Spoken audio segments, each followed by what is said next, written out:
Hey, good Wednesday evening. Red Sox collector Dan McGraw here. Sorry I'm all messed up because of the holiday. I didn't work Monday, so it feels like a Tuesday night to me. Making a mail day video showcasing some really cool stuff, a couple of gifts from coworkers, and a vintage card to complete a team set, and a really cool modern card that probably would have been on my top 10 list. It's a birthday gift for myself. And I got it in yesterday. Didn't get a chance to do a video last night. So, some cool stuff to show today. Another new Hall of Fame autograph card and some more 2020 Donruss. Really making some headway with that particular teams, all the team sets of the different parallels. So, let me get started here.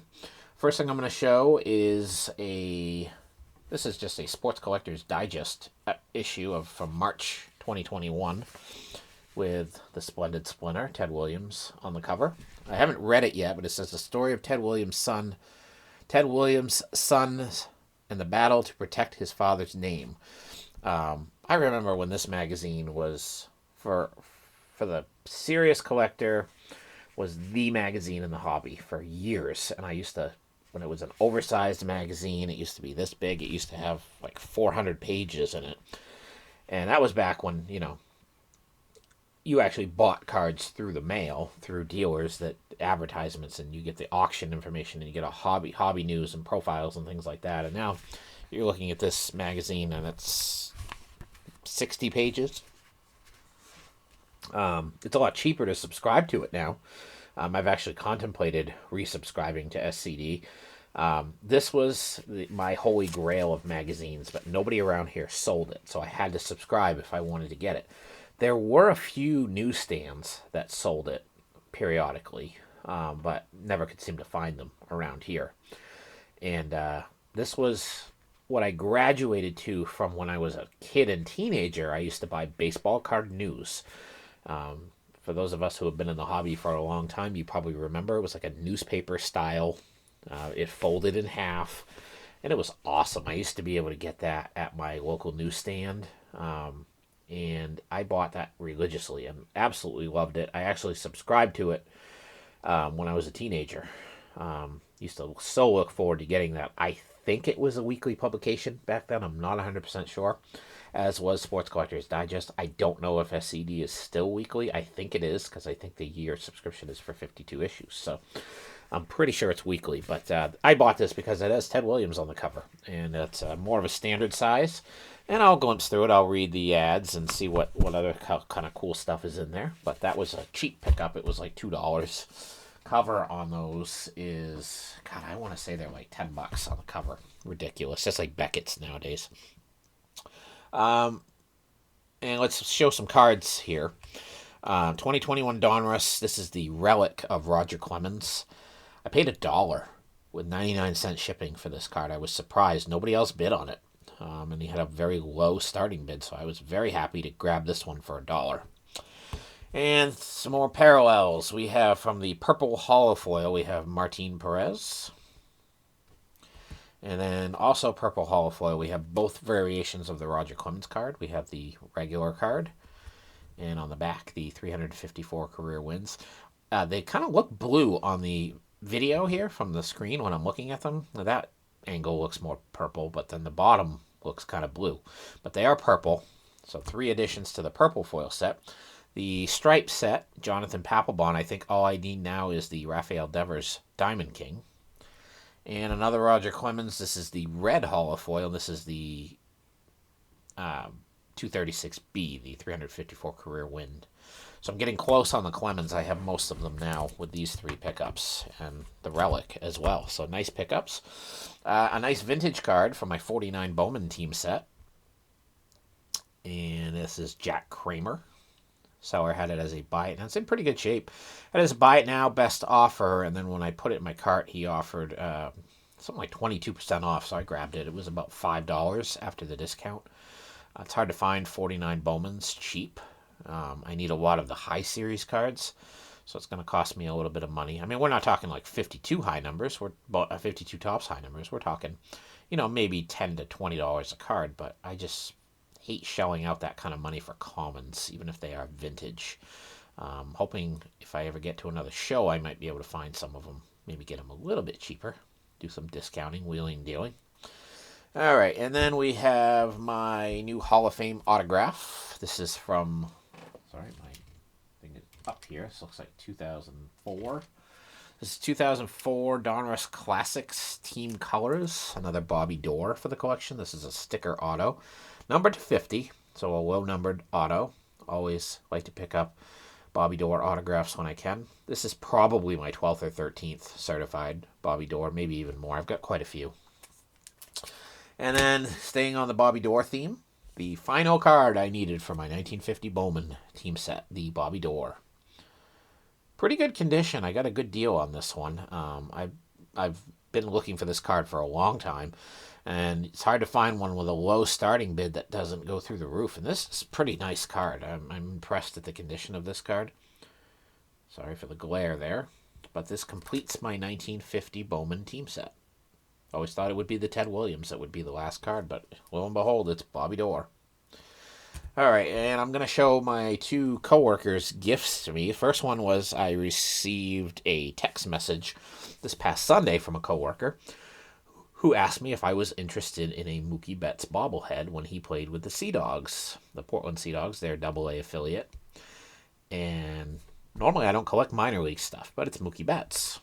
And I'm like, yeah, sure.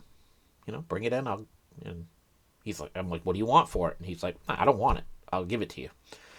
So he shows up to work on Tuesday morning with 2 boxes. And he says, I'll put these on your desk. And I said, what'd you find another one? He's like, no, they're both the same. They're both the Mookie Betts. Him and his fiance had both gotten them. And I said, well, I don't need 2. One is fine. I said, just keep the other one or sell it. I said, Mookie Betts, you probably get something for it.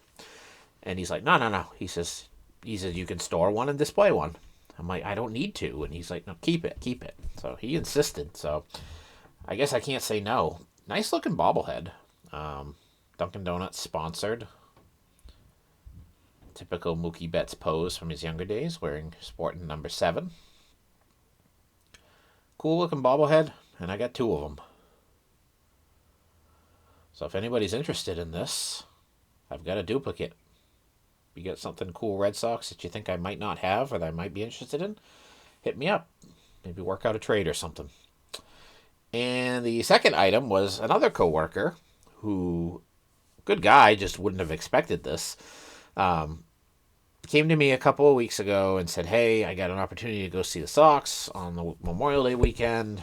The annual leave quota was met for the Carriers.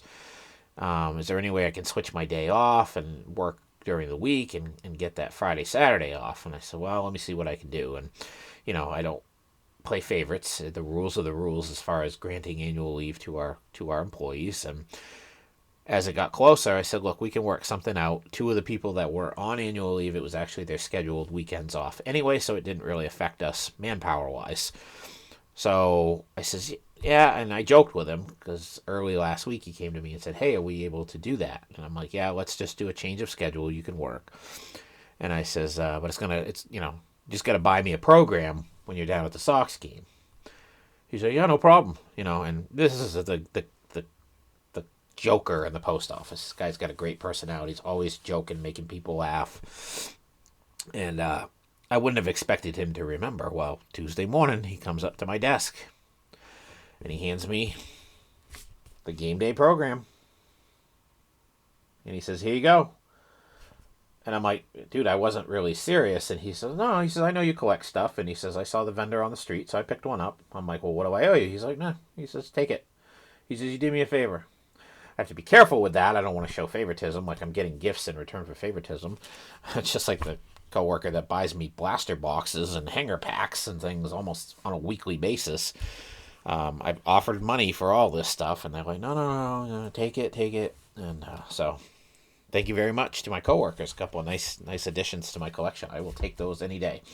And now to end this video, I'm going to show the item that I treated myself to for my birthday last week. My 47th birthday. Doesn't seem possible. I've done videos where I've talked about how I've collected cards essentially for 40 years. and now it's technically 41 because I started buying packs of cards when I was 6 years old. In case you haven't seen this in any of my other videos, my mom, we lived right down the street from a corner store that sold groceries and, candy and tobacco and everything else. And my mom and dad would send me down there just to go pick up, a quart of milk or, a can of peas, or sometimes it'd be some, get them an Italian or a pizza or whatever. And they would always give me extra money. And I would find myself buying packs of cards. And that's how I got started in the hobby years ago, is just, a quarter would buy, almost 2 packs. Well, buy at least a pack of cards back then. They'd give me 50 cents. I come home with 2 packs. That was a thrill for me. Thrill. That's how I got started in the hobby. So I've said it many times that I've been basically collecting since I was 6 years old. Now that's 41 years. Hard to believe, because I still feel like a teenager sometimes. We probably all do this, but when you watch professional sports, you watch baseball, and you watch the young kids that are coming up nowadays, and you say, my goodness, I could be their father. Very easily could be their father.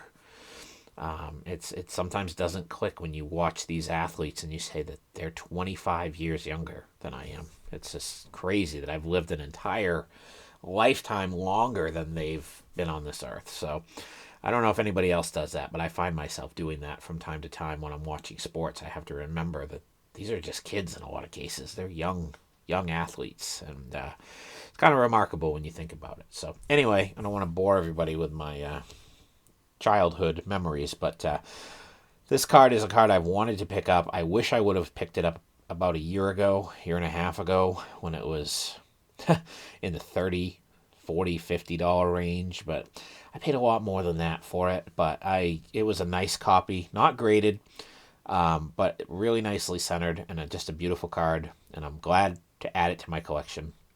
It is the 2014 Topps Heritage Update Mookie Betts. This is one of the key rookie cards that Betts has that I did not have. I'm not going to say what I paid for it, but I think compared to the other ones I saw, I actually got a really good deal.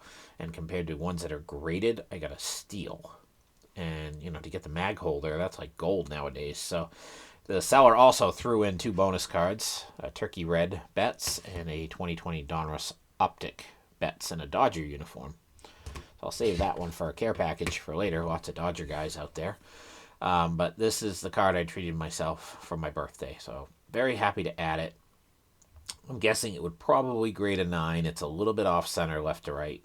But a beautiful card, and definitely one that I've wanted to get for a long time. Regret not buying a few of these last year. I got the Bogarts before the Bogarts started to go up in price. That one has kind of gone up quite a bit lately.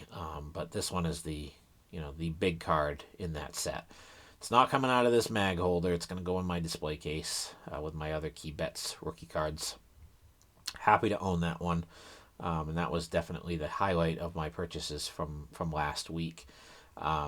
So there it is, the 2014 Topps Heritage Update Mookie Betts rookie card. Happy to add that to my growing Red Sox collection. So that's my video.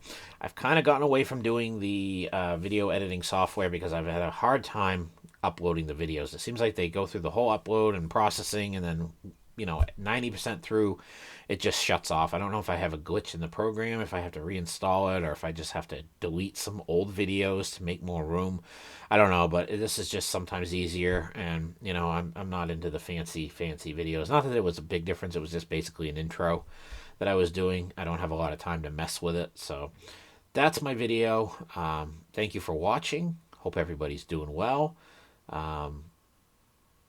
Yeah, that's all I got for right now. Take care, everybody.